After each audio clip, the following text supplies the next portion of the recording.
Il y a quelque temps, j'animais un atelier, on était une petite centaine de personnes, et on parlait de ce thème qui m'est tellement cher, la bienveillance envers soi, la bienveillance envers les autres.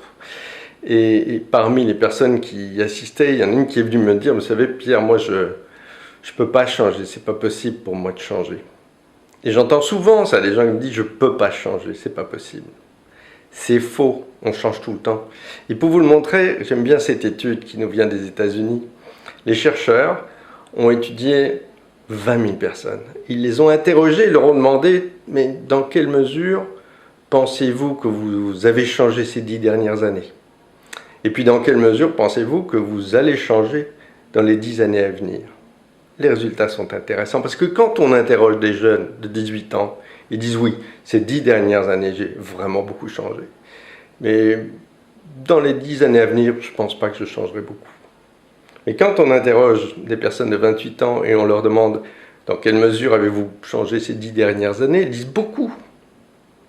Alors vous me direz, c'est normal, ce sont des jeunes, ils n'ont pas encore beaucoup d'expérience et de maturité.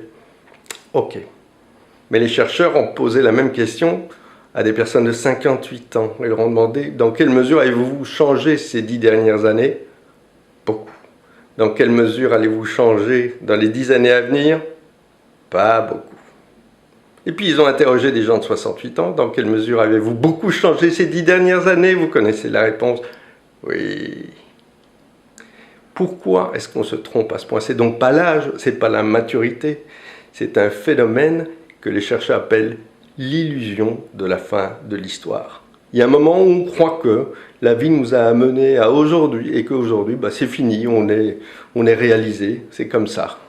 Et c'est faux, évidemment. On change en permanence, biologiquement et mentalement. Alors, vous n'avez donc pas le choix, vous allez changer. Et vous pouvez choisir de vous laisser changer au gré de la vie, ou bien d'impulser des changements positifs dans votre vie, que vous choisissez vous-même.